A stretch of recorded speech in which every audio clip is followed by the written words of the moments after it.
Hello everybody, thank you for tuning into this video on how to manage challenging behaviors in dementia. So before we talk about how you cope with challenging behaviors in dementia, first we have to talk about what are challenging behaviors and what causes them. So getting into what they are, challenging behaviors usually occur in the middle to late stages of dementia.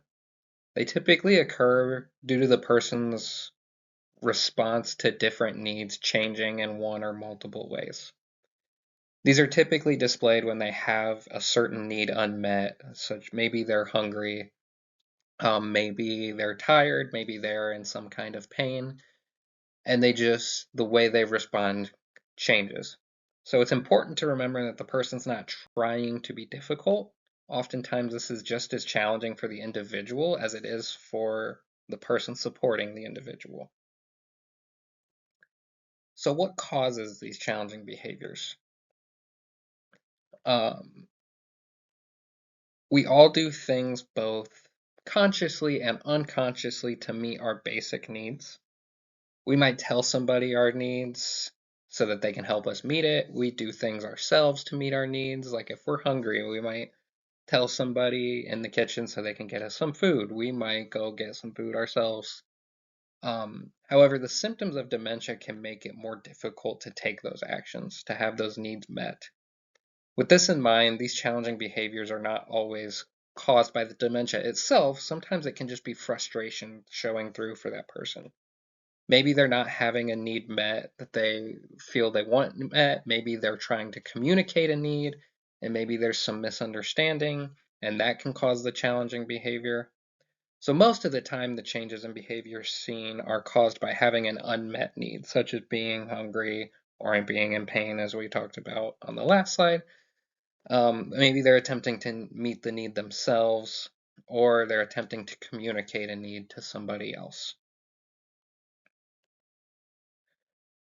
So listed here are some common changes in behavior that you can see that make it more difficult. So repetitive behavior, maybe asking the same question repeatedly, maybe walking around repeatedly, just repetitive behavior like that, trailing and following. If there's another caregiver in the home, maybe a spouse or another family member, they might just follow them around the house, no matter what they're doing, and that can be challenging to deal with as well. They might hide, hoard, or lose certain items. Losing inhibitions, meaning, um, like an example of that would be maybe taking off their clothes in an inappropriate space because they feel hot. So they just go to take their clothes off. That's how they're working to meet that need. So that's an example of losing an inhibition. Accusing people, there's can be some suspicion that pops up in these later stages of dementia, and so they may accuse people of certain things that they didn't do. Agitation and restlessness, aggressive behavior. Sundowning is a term that refers to the person becoming more restless and agitated in the evenings, um, usually due to another one of those unmet needs, but being hungry, being tired, because it's towards the end of the day. Um, so that's kind of why it's referred to as sundowning, because it's at the end of the day, usually. And then there's sleep difficulties, social withdrawal, just not participating in social activities as often, and then just a general loss of self-confidence. So we'll talk briefly here about behavioral and psychological symptoms of dementia, also referred to as BPSD.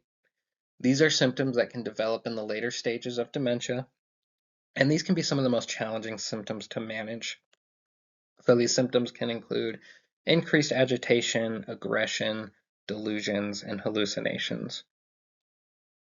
So how do you manage those symptoms? We'll talk about that here. One way is to try not to initiate physical contact during an outburst of any kind. So this can cause the person, if you're initiating physical contact, that can cause the person to become more distressed, possibly make things worse, or even cause the person to become aggressive towards you. So just trying not to initiate that physical contact. Something else you can try, trying to distract the person to a more enjoyable activity or topic. Maybe the person really enjoys puzzles. You can try and distract the person with a puzzle, or they might really enjoy talking about their family. You can distract them with a conversation about family, or even family pictures, just more enjoyable topic or activity, and then that can distract from the thing that's making them upset. Another thing that can help to even prevent these symptoms from occurring is to look for a pattern in aggression. Is it always during the same time of day? Is it always in response to a certain stimuli, such as a certain sound, or maybe when they're hungry? This can help to recognize what causes these behaviors and how to prevent and or resolve the situation when the symptoms arise. Also, try not to confront the person or discuss the behavior. It's important to remember that unfortunately this is not likely to be successful due to dementia, hindering the person's ability to recognize the problems in their behavior. So this can end up making the situation worse a lot of the time. You may also need to give the person space to let these symptoms play out. If you feel you need to do this, it's important to ensure the person is safe with nothing around that can harm them or can be broken. So having a space where there's not breakable things, where there's not things in the room that can hurt them, then you can kind of leave them and let that play out, kind of take that step back. And then lastly, it's important not to try not to take the aggression personally. Obviously, this is easier said than done, but trying to remind yourself it's likely in response to not being able to meet a certain need, as they typically would, and it's not directed at you personally. So those are some tips on managing the behavioral and psychological symptoms. So let's talk about just some general tips for managing challenging behaviors in general, and then we'll dive into some more specific symptoms and how to manage them. So one important tip that can help is to know how to resolve certain symptoms and prevent them from happening. Determine if there's any specific triggers. One way to do this is to keep a diary of these symptoms for 1 to 2 weeks. So writing down the time of day and the situation to help determine any triggers, kind of like we talked about in the last slide with the BPSD. It may be that it happens at a specific time of day. Maybe it's around meal times, meaning they're likely hungry. Those kinds of things. Maybe it's always in response to certain pain. So identifying these triggers helps to determine how to resolve the situation when it comes up and even prevent those challenging behaviors from coming up. Something else to keep in mind is that if the behavior change is very, very sudden, it could be a health problem. In this case, it's important to check with the person's general practitioner to rule out any potential health concerns that it could be causing it. It's not always the case, but it's always important to check and rule that out, as it could be. Providing reassurance verbally can also be helpful. Sometimes the individual may be scared or confused, and that can be causing the behavior. And just providing gentle reassurance to the person, sometimes it's all the person needs. So just a nice, gentle, reassuring phrase, things like that can be very helpful. Another step that can be taken ahead of time is making sure the environment the person is in most often is quiet and calm. Sometimes excessive stimuli, like loud noises and things like that, can be distressing for the person and therefore cause those challenging behaviors. You can also provide the person with an activity that they enjoy and give them confidence, meaning activities that they can still be successful in. So we talked about puzzles. Those can be good if they're in a later stage and they're not as successful in it. Maybe it's something more simple, like a nice simple craft. And these are activities that you can do with them, and that can provide a nice distraction as well and a good bonding time for you with the individual as well. And then, as much as possible, helping the person keep an active social life, participate in regular exercise, and continuing activities the person enjoys. These are all ways that can help reduce the frequency of these behaviors occurring. Okay, so we'll dive into a few specific challenging behaviors here and how to deal with them. So repetition. Um, so repeating the same question, repeating the same activity. First and foremost, it's important to be patient with the individual. It's important not to be short or appear annoyed with the individual, as that can cause the person to become upset, and that can cause, of course, additional difficulties there. So it's a lot of times easier said than done, but just being as patient as you can with the individual. You can also help the person find the answer themselves. What I mean by that is, for an example, if the person's asking for the time over and over again, instead of telling them the time over and over, you might point to a digital clock in the room and tell them, well, there's a clock right over here for them to look at.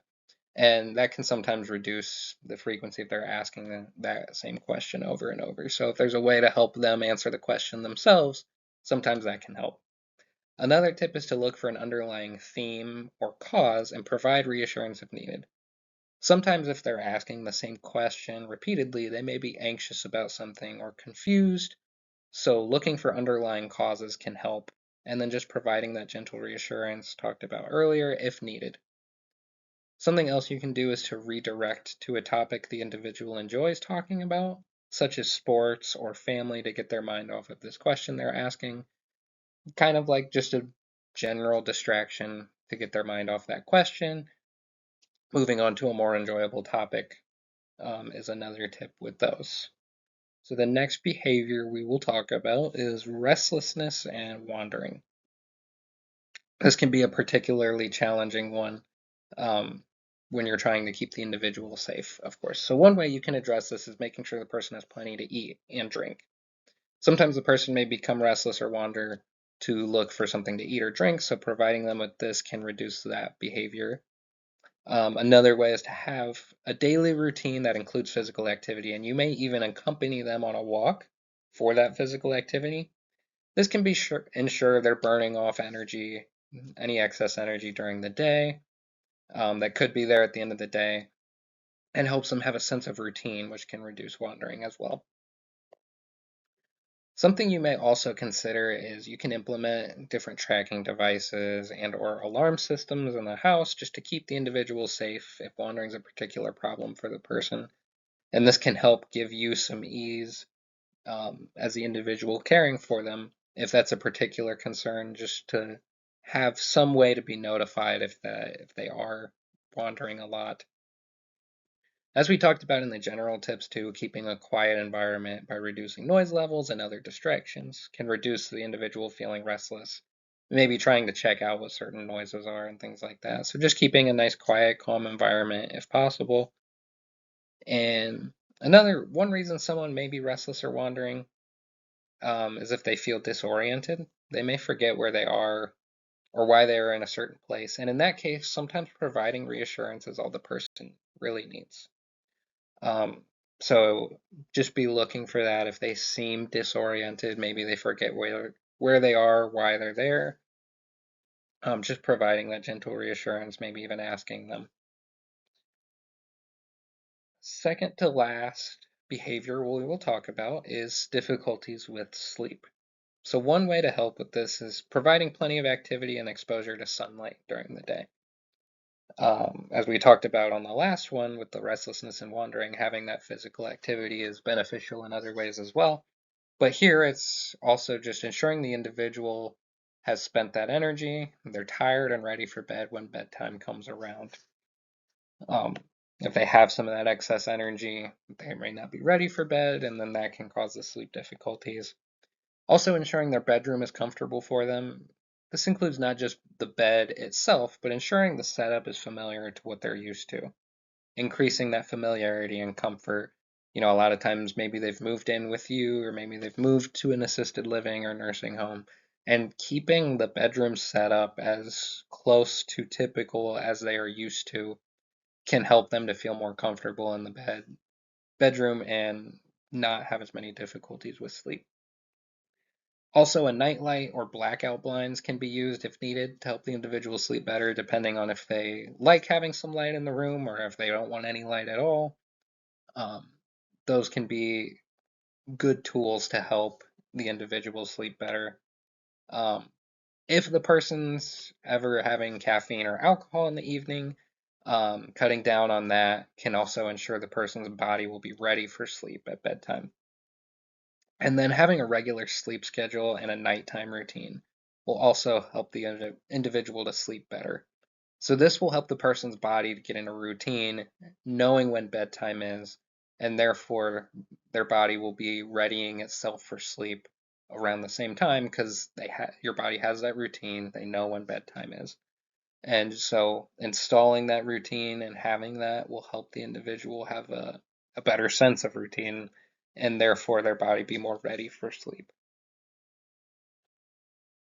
So the last behavior we will talk about here is hallucinations and delusions. So first, let me define each of these. Delusions are false beliefs that are firmly rooted in the person.